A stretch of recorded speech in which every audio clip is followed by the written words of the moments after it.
What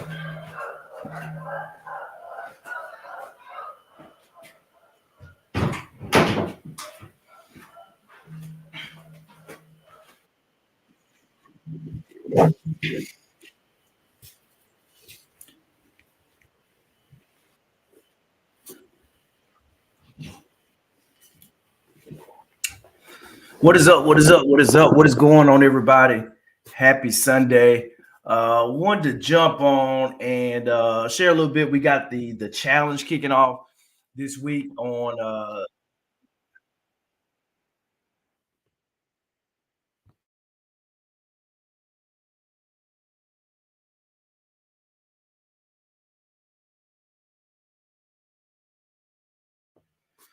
there we go. I think we had some feedback with Instagram. I still had that page up, getting the key streamed in, but we have a couple things going on this week and wanted to jump on. I had some time this morning, got a little bug going around, and didn't make it to church this morning. So I'm like, wow, I got an extra 2.5 hours back what I'm going to do. And so definitely wanted to fill in this time and let people know that they still have time to sign up for the challenge that kicks off tomorrow night, 8 o'clock. With the roadmap to success, and something I'm really excited about with being able to walk people through a 5-day transformation to help them level up and create success in their life in 2024. So we are super excited about that. Some of the topics we're going to talk about, of course, real estate, specifically diving into the power of multifamily real estate. But then also we're going to talk about goal setting, how to set the right goals. We're going to talk about how to have a millionaire's mindset. What are some of those habits that other successful millionaires that are in my network that I'm connected with? What are the things that they're doing? What are some of the other people that we read about? What are they doing? How do they find success and share some of those traits and help people actually put the roadmap together? We're going to talk about masterminds, networking, and mentorship. We're also going to talk about what does taking action look like.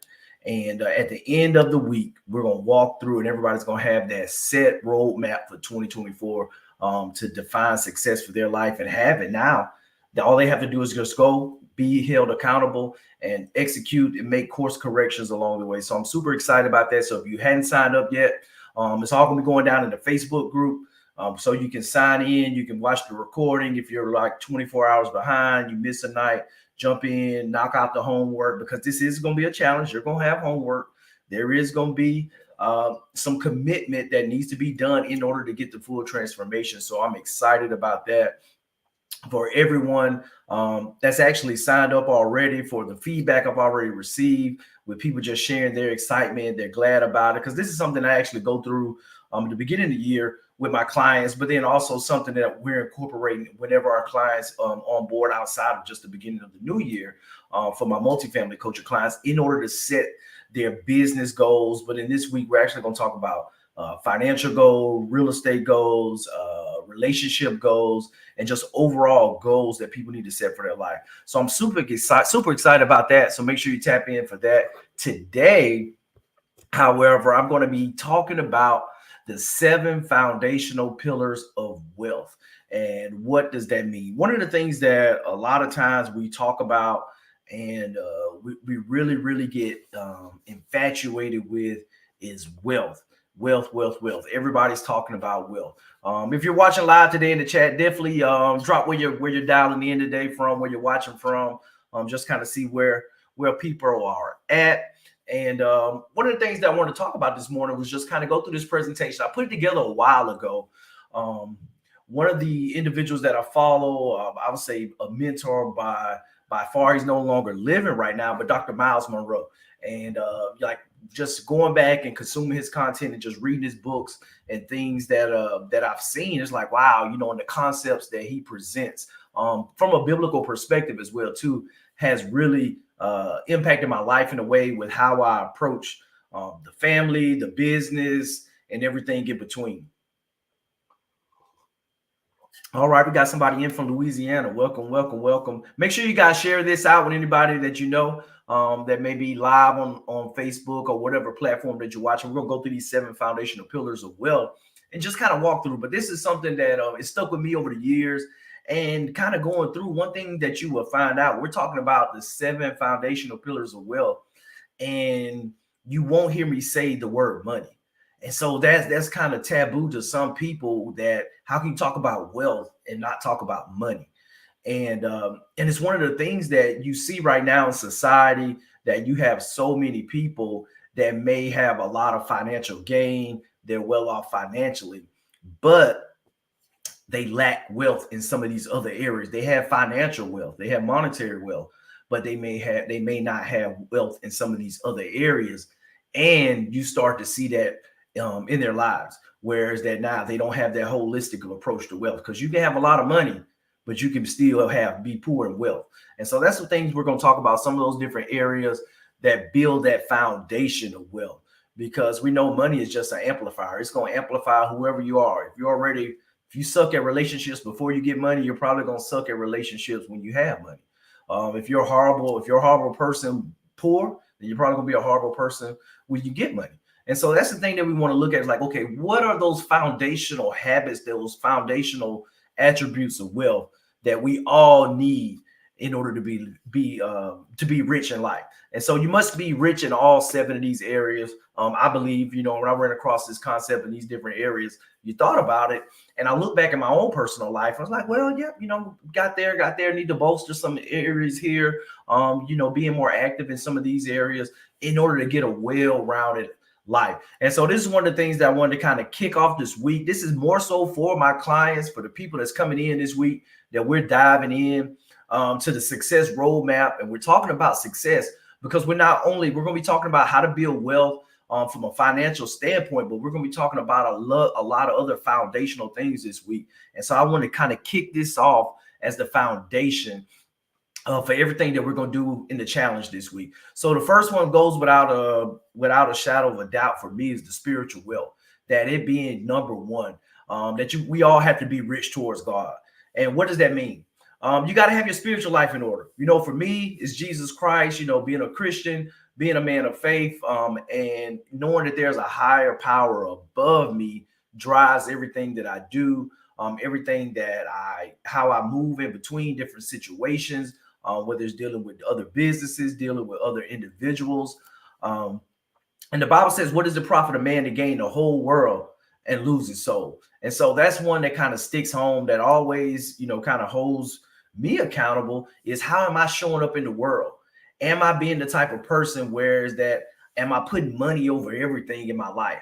Am I still nurturing the relationships in my family, in my community, in my place of employment, in my business, with my employees that work for me, with my team? And how am I showing up there? And how am I continue to grow in this area? Because all these different areas, and wherever you are spending time in life, if it's important, you should be growing in those areas. You should be finding opportunities to continue to grow and not be the same individual that you were last year in 2023. We're starting off in a new year in 2024, and our goal should be to be better at the end of this year than how we started.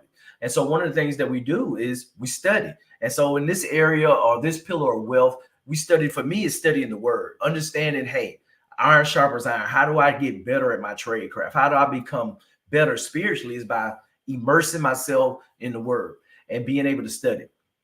And one of the things with me is just really focusing in on that relationship with God. For those that's in my community, I kind of share my morning routine. And one of those things is prayer. That, prayer and meditation, because I'm a true believer that, hey, you got to pray, but you also got to listen. And that meditation comes in on the listening part of it.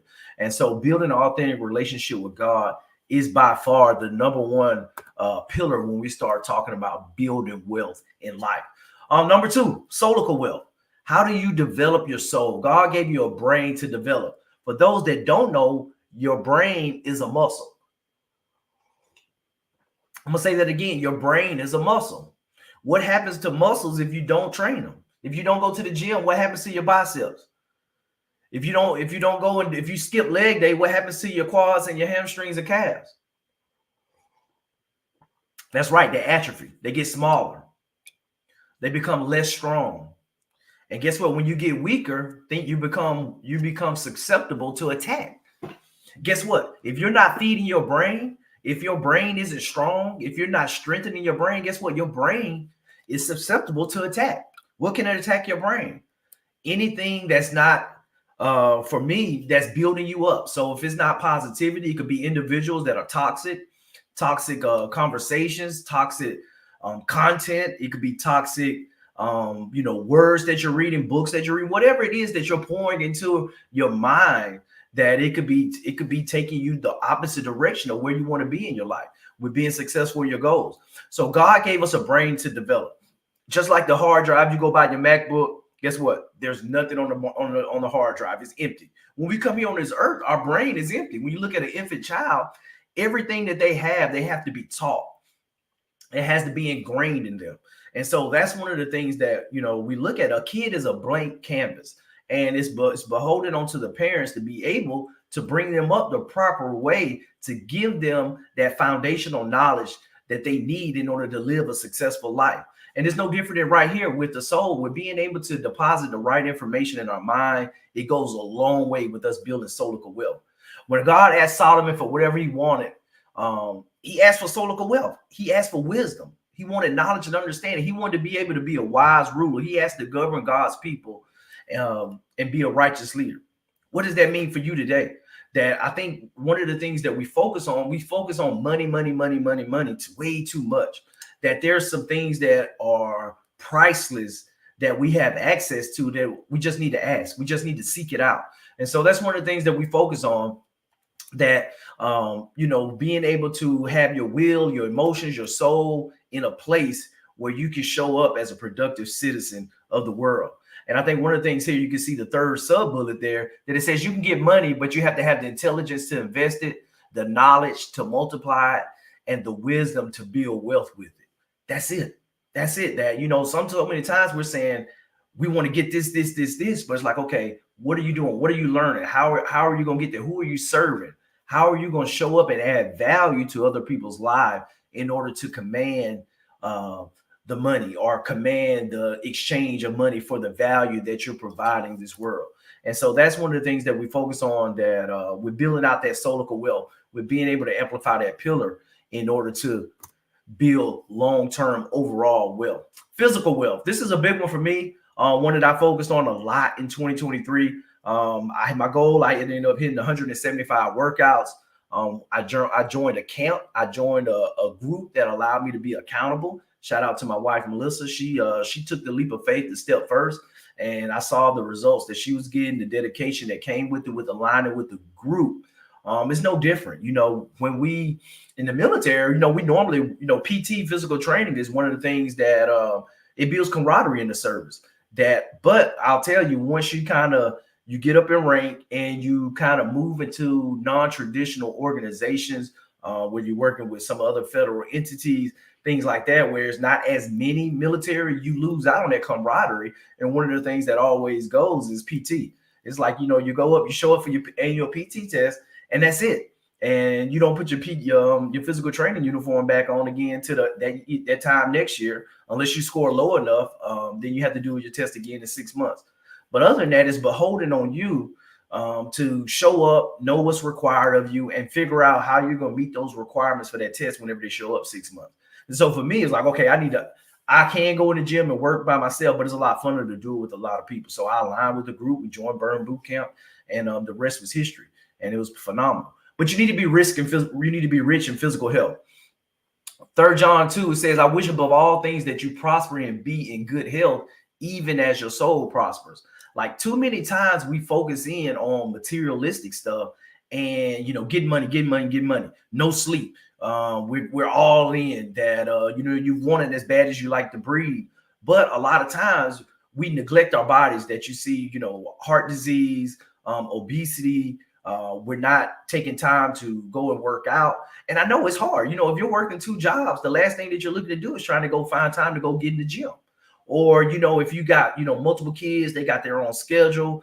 You're going here and there. If you're blessed to have a spouse, you're dividing and conquering to go to different events after school and Saturday with the sporting events, that it can be daunting. But you have to find time and make time to invest in your physical health. One of the stories that really speaks to me is, like, Steve Jobs was one of the richest people ever to walk the face of the earth.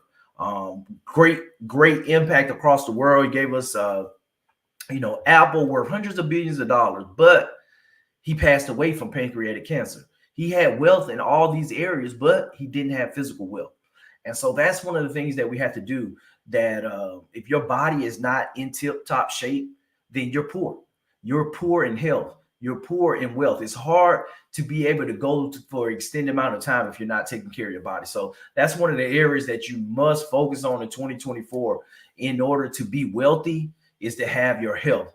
And this is why I think the writer John said what he said, that above all things, to prosper in your soul and be in good health, because he recognized that being in good health is something. And I think through on other things that people say, that they always say, hey, it's blessed to wake up in your right mind.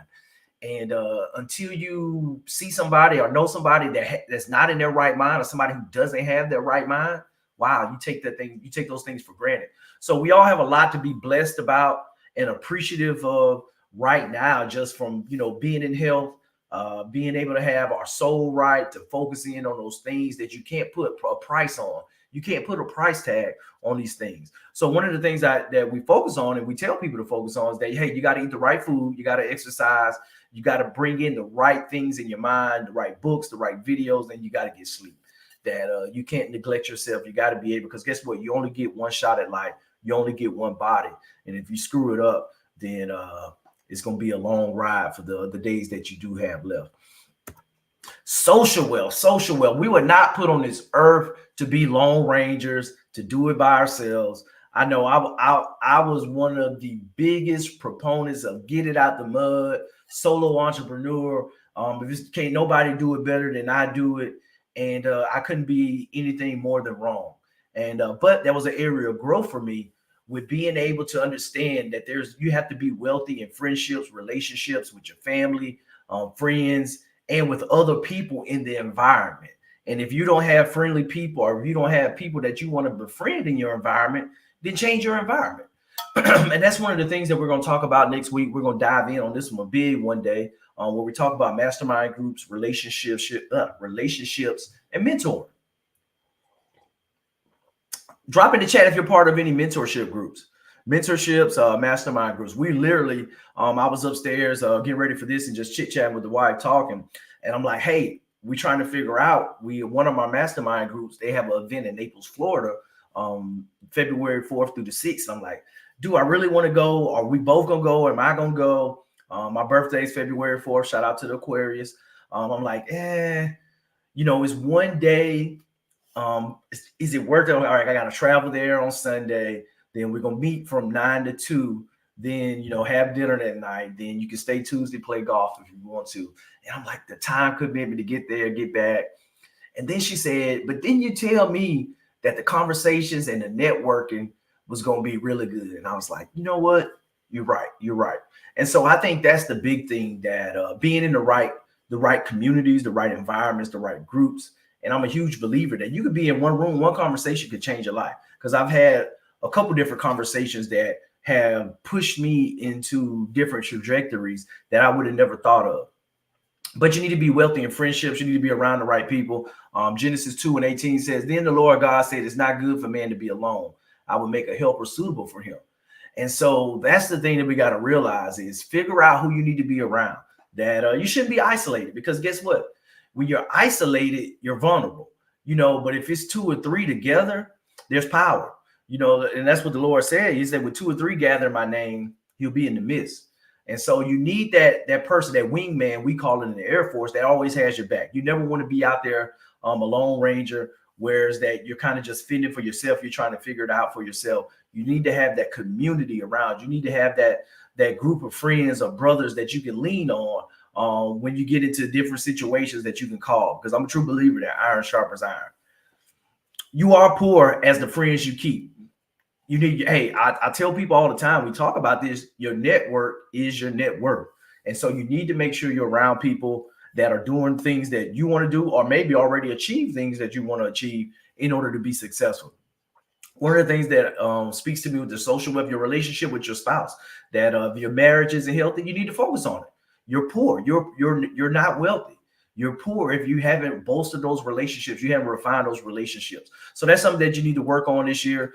Continue, as I shared, like my top 10 goals last week, that number 1 was, hey, 2 date nights a month with the wife, because that's the most important thing right now, is fostering that relationship and keeping it at the top of the list. And then you think about it, then it was like 175 workouts. Then it was 4 family trips this year. Then they got to, hey, refinancing my Alabama multifamily portfolio.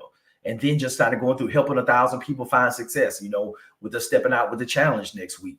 It's kind of getting us toward that goal.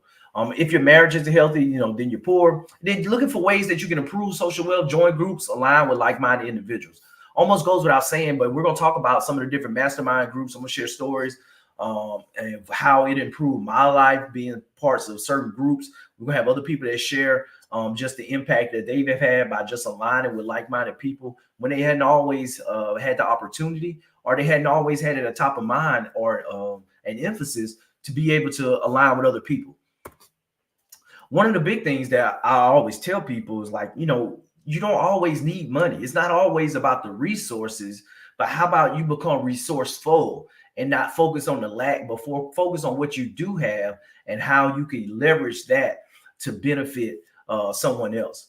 And so I think the big one for me is thinking about Joseph and the journey of Joseph being sold into slavery by his family, then being falsely accused, thrown in jail. And he had to develop relationships in order to change his life. I don't think he necessarily knew ahead of time that, the impact him establishing relationships while he was in jail. But do you have the right friends? And I think that's the thing that you need to realize, that being able to have the right relationships and to align people, let other people know what your goals are, let other people know how they can help you, how they can serve you, will only get you to where you want to be in life a whole lot faster. And so one of the things with Joseph in that story, you can go check out in Genesis, I think it's chapters 37 through 50. But when he was in prison, he befriended 2 individuals that were in there with him, and he interpreted their dreams. And so when they got out, they didn't forget about him. That when they went in and Pharaoh asked, hey, he had these dreams and who in the kingdom could tell him what it was, they thought about it like, hey, I know a guy who was really cool. Let me go call Joseph, get him out, and he can come. And next thing you know, it brought him up to being the prime minister.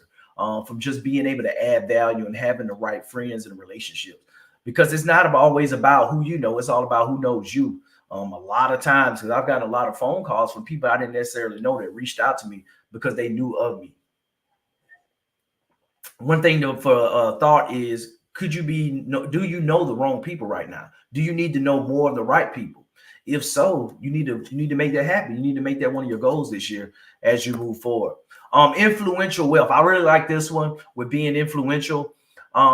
Impact. I think there's not a better time in history for those that of the sound mind, that have the ability and that have the knowledge and the truth in order to influence and have an impact than any other time in history. I think there's right now that there's a lot of time there's a void of the truth.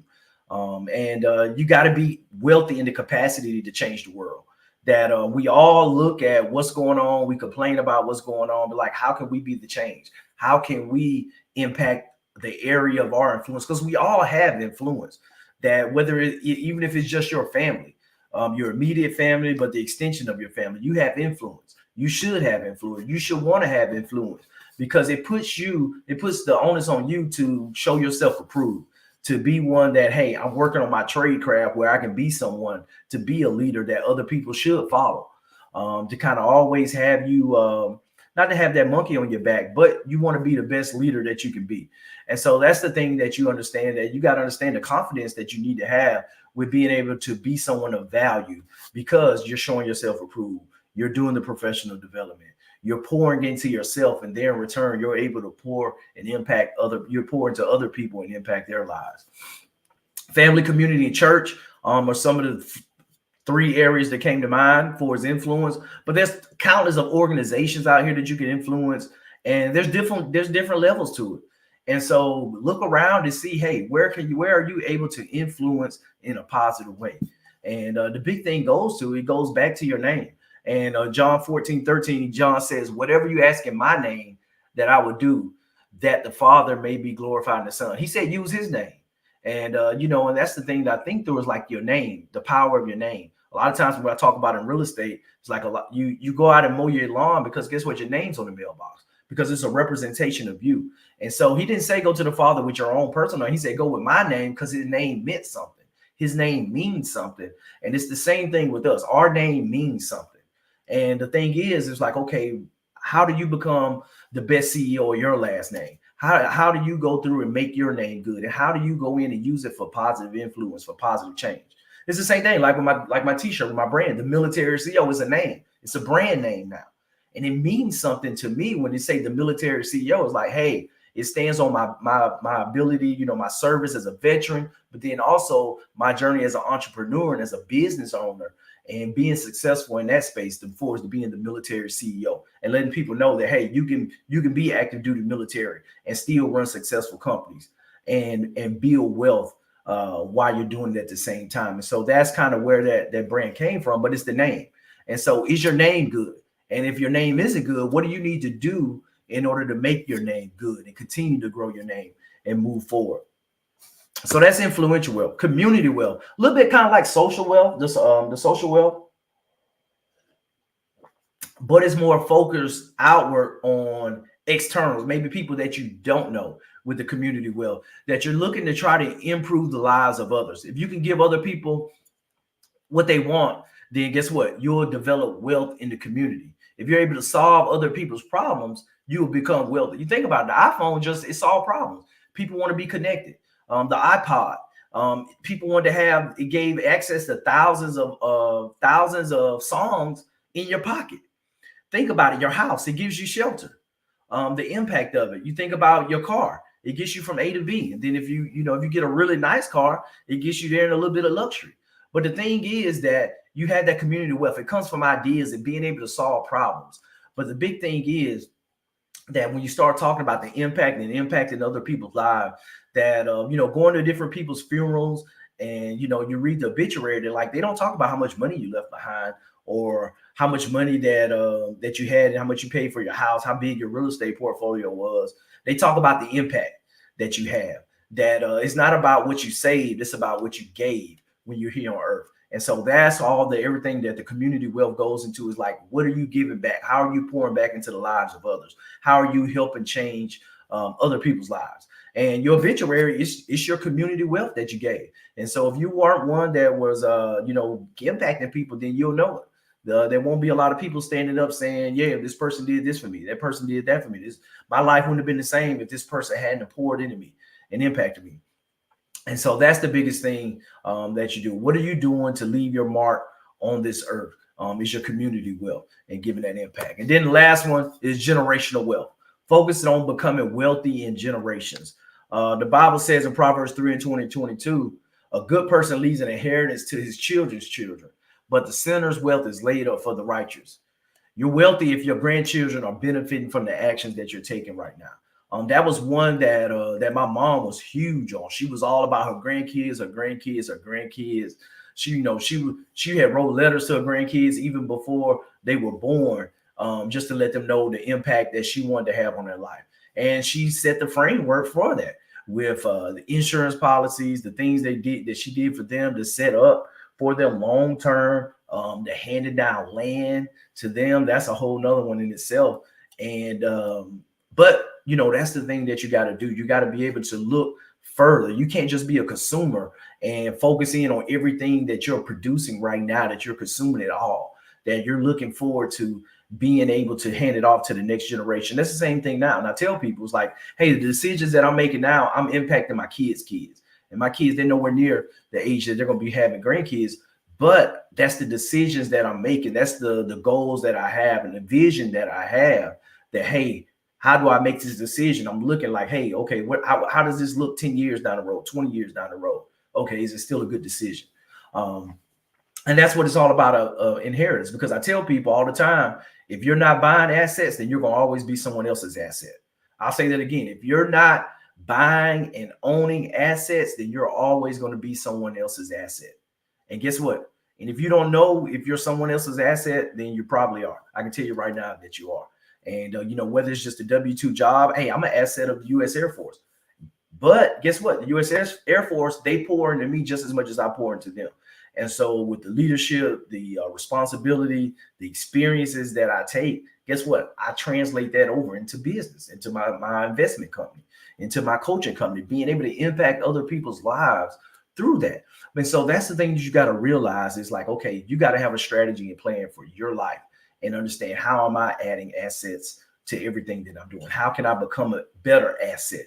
Because it's not the work. I always tell people, like, everybody doesn't need to be an entrepreneur, but you need to have the right job. You understand where you are in your job and understand how it aligns to your long-term goals. Or is there other things that you could be doing in conjunction with that, in order to get to your goal? I know a couple of people that's working like 2 or 3 remote jobs because, hey, like, hey, I can work 2 or 3 jobs, make 500,000-600,000 for 2 or 3 years doing this, and it's gonna get me to where I want to be long term. In 5 years, I'm gonna be financially free because I'm gonna buy more assets with all that disposable income I'm creating, and it's gonna create enough passive income where I don't have to go work multiple jobs. I can work part-time and I can work from around the world remotely. And so that's the thing you got to figure out. You got to have a plan at the end of the day to build generational wealth. And you want to leave the next generation with assets and not liabilities at the end of the day. Are you ready for wealth? So we talked about the 7 pillars of wealth. No, we didn't really talk about money a whole lot because it's really immaterial. It's not even in the ballpark when you start talking about what true wealth is. With the money. Money is just it's a tool, it's a currency that flows. That, guess what? If you're high energy and you're producing value, money's gonna flow to you. It's without a shadow of doubt, it's gonna flow to you. And you're gonna scratch your head a lot of times, like, how did this even happen? But it's because the frequency you're operating on, it's the energy that you're putting out there. And guess what? It's gonna retract and come back right back to you. And so that's what it's all about. And that's why I'm a true believer in aligning with the right people, being in the right rooms, being in the proximity of other like-minded people, because there's an abundance of wealth out here for each and every one of us. There is no scarcity. The only thing that you lack is ideas to create the wealth that you need for your life. And so that's one of the things we're going to go in on next week. I'll take a couple questions. I see we got a couple comments in chat. All right. Somebody said they're going to be part of my mentorship this year. Hey, that's it. That's it. Let's go. Let's go be one of the 1,000 because we're truly changing lives. We're going to be building out things, helping people with their business, helping people with their relationships, helping people with their portfolios, with buying assets, procuring assets. And that's what it's all about, because it's too many issues out here for us to just sit back in silence. That we look at all the challenges out here, but we too many times we focus on the problems and not solutions. And so I want to be the solution and align with those that are ready to level up, to change their environment, that's looking to build wealth and looking to change their lives. That we're going to be right here for. We're going to have the resources, the same things that I've seen invested in, the 3 or 4 mastermind groups that I'm in. What are those traits of successful millionaires that's in some of these groups that I talk to, the other people in my network, the conversations that I'm having, that I want to be able to give back to more people and help other people realize that everybody else out here, we're no smarter than you. We're no better than you, that we just got information and we got habits and we got traits that lend themselves to success, that always over time, that are tried and true, that always lend themselves to success. We're setting great habits. We're having positive mindset. We don't always have positive mindset. We get down in the dumps, but guess what? We have great people around us that hold us up, that hold us accountable. Whereas that we know that we can get to where we need to be. And that, guess what? If it's not working for us, it's working on us. And we are the person that can achieve, and we're worthy of success. And so that's the things that we're going to be focusing on this week. We're going to be talking about the mastermind groups. We're going to be talking about what does taking action look like. We're going to set goals this week. We're going to talk about what it is that we need to do in regards to having a positive environment, because a lot of people don't grow up in a positive environment. Nobody was really talking about investing in the house when I was growing up, which was okay. I got it eventually, but now we know, and I talk about it in my book, Millionaire Real Estate Success Strategies, what they forgot to teach you in school. For those that show up, actually, you'll get a copy of the PDF version of it, so you can save $15 from going on Amazon and buying it. But the subtitle, what they forgot to teach you in school, is because I had a 5-year degree from Alabama, electrical engineering, and I didn't know anything about credit. I didn't know about, investing in stocks and bonds. I didn't know about real estate and all those things. And when I got there, I'm like, man, there's so much I don't know. It's like, you fight so hard to get through college, and you're like, you take a breath, like I'm done with school. But then you get out here and you realize, like, man, they didn't teach me half of what I know. It's like, I don't use calculus. I don't use trigonometry. I don't use geometry to buy real estate, to put a roof over my family's head, to get my credit score right, to lower my interest rate. They don't teach you all this stuff that you need to survive. And it's unfortunate, but we're going to do our job. And that's what my vision is. And that's what the goal of REI Genius, that we're pouring in other people and investing in other people's lives that are ready to go. If you're ready to align with us, we welcome you. Make sure you're getting a challenge this week. The links have been going at the bottom there. And reach out to us. We'll add you to the Facebook group. We're going to have some nightly homework for participation in there. And I'm really looking forward to the impact that we're going to have in other people's lives. People that's serious, they've reached the point they're sick and tired of being sick and tired. They know it's a better way. They want to improve their relationships. They want to improve their income. They want to improve their health. They want to improve the environments that they're around. That they want to get, they're sick and tired of just trying to be entertained, and they want to get the real, unadulterated truth and information that they need to change their lives. And so that's what we're going to be talking about. We're going down that journey together this week. I encourage you guys to come along with us, and throughout this whole year. Also, we're going to be working with my guy Gene Boykin, the Go Getter family. We're going to be in Houston, Texas, February 22nd through the 25th. We'll be talking multifamily, raising private money. So you all are in the Houston area, would love to see you come out for that 4-day transformational event. And it's going to be a really good blessing. Then we're going to be in Birmingham, March 19th with the Denmarks. We're going to be talking real estate at their meetup there that Tuesday, March 19th. So I'm excited about that. And a couple other things in the works for February. We'll see here this week. As those things kind of mature, we'll keep you abreast of all those changes. But 2024 is going to be all the way up. I said it's going to be the year of the Mamba. Shout out to Kobe Bryant with the Mamba mentality. But we're going to be helping other people and pouring in other people and helping them become the best versions of themselves. Anybody got any questions? We had one viewer that said they're part of a few different mentoring groups. All right. Somebody said Mike Jones in the building. Sound mind, sound judgment. Yeah. So I got a few more minutes. Anybody got any questions? Any questions, comments? All 2024, Controller said yes. All 2024, Mamba mentality for sure. Make sure y'all share if you know anybody that needs to be in the challenge. For all the people out there, for his organizations, if you're looking for a speaker to kind of talk about financial literacy, building success, mentorship, STEM, any of those things, let me know. Would love to come out and bless your organizations. Maybe do a couple hour workshops, or just come out, deliver a speech. Reach out to me. Would love to do that, especially at the collegiate level. That's something that we really have a strong thrust on this year, aligning with the right organizations to do that. So we're getting out and about. So if you're a decision maker or know a decision maker in that space, would love to have a conversation to get out and talk to your audience and bless your audience and share. Because this concept of how to build wealth, the strategies to build wealth, everybody needs this information. We're working on getting it out there, and we're not just getting the information out there. We're giving it out there in a way where it's actionable, where you can take this in your life and actually execute. Because a lot of times people give you information, you don't have any context to apply to your own life, and you're left stuck. And that's the last place that we want people to be. So we're super excited about this. Shoot me a message, get the link. Don't miss out on the challenge. I don't know when we're going to do the next one. I'm still on the fence. I think it's going to probably be something we do quarterly, but we're going to roll in. We're going to focus in on everybody that comes in after the challenge with the community that's looking to align with the mastermind group, and we're going to tear it up. And so I'm super excited. Y'all be blessed this Sunday. Spend some time with family and write down your goals and get ready for the challenge next week, because it's going to be lit, and share it with somebody. Y'all be blessed. Until next time.